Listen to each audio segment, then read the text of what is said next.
Hey, what up, everybody? Steve Breach coming to you. Last night's Monday Night Raw was a good, enjoyable Raw. Had a lot of good stuff on it. I honestly had to start it way too late in the night before I passed out. But besides for fighting to stay awake, that was mostly on my part. I thought it was a good Raw. The Ryback whole deal when he went over his whole thing with him and John Cena, and John Cena never wanted to help him when he would help John Cena countless times when he was being attacked.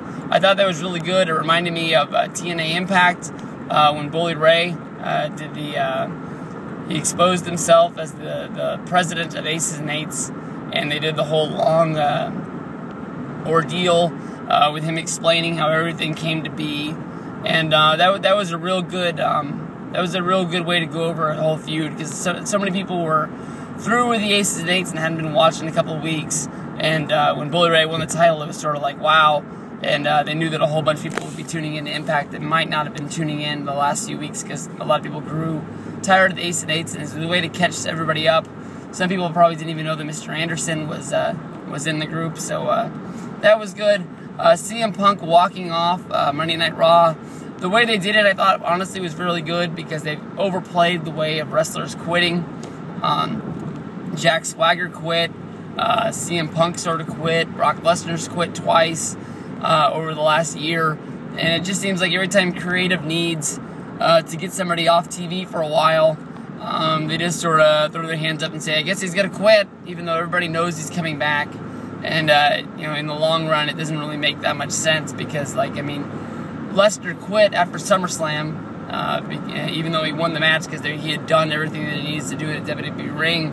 And they put out the WrestleMania promotional stuff, and his face is right there in the middle of the poster. It didn't really make a whole lot of sense in the long run, especially if, I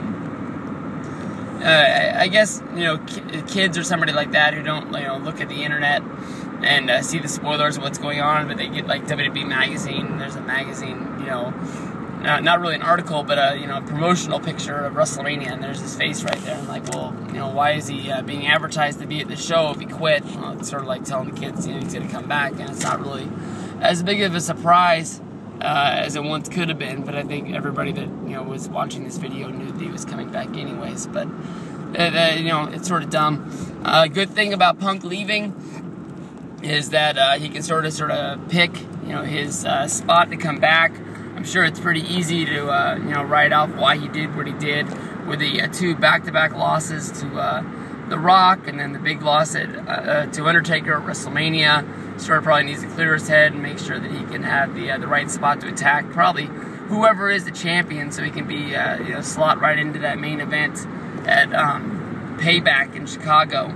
Hopefully they'll be able to create a big scene like they did for Money in the Bank, where I don't think they'll be crazy about the heel getting all the cheers, but then again, that stuff makes for good TV.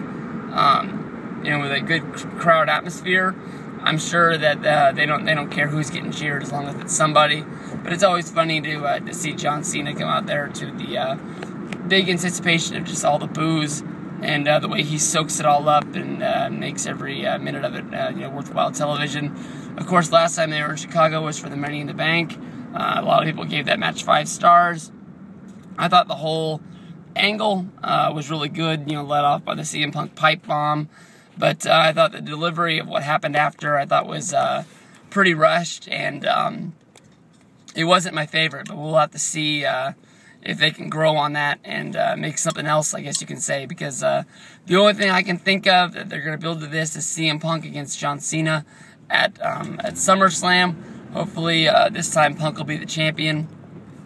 And maybe, I thought that match was really good, but I thought maybe having, Triple H as the guest referee might have brought it down a little bit at SummerSlam 2011. But that was a damn good show, a damn good match. But hopefully the one-on-one encounter will be really big, especially since Cena's finally beat him and they're on a level playing field now. And we'll see where we're going to go. But, the Ryback versus Cena feud, I think, is really going to be really good. Hopefully they'll get the balls to put the title on Ryback. I thought the promo they did last night was really, really good. I think he's a believable heel. And hopefully they'll start putting wins under his belt, because I would just hate to see this guy fall into some category where he just wasn't able to get the job done. You know, he got the big match at Hell in the Cell, even though he was sort of like a Band-Aid, because John Cena wasn't able to make the match due to injury.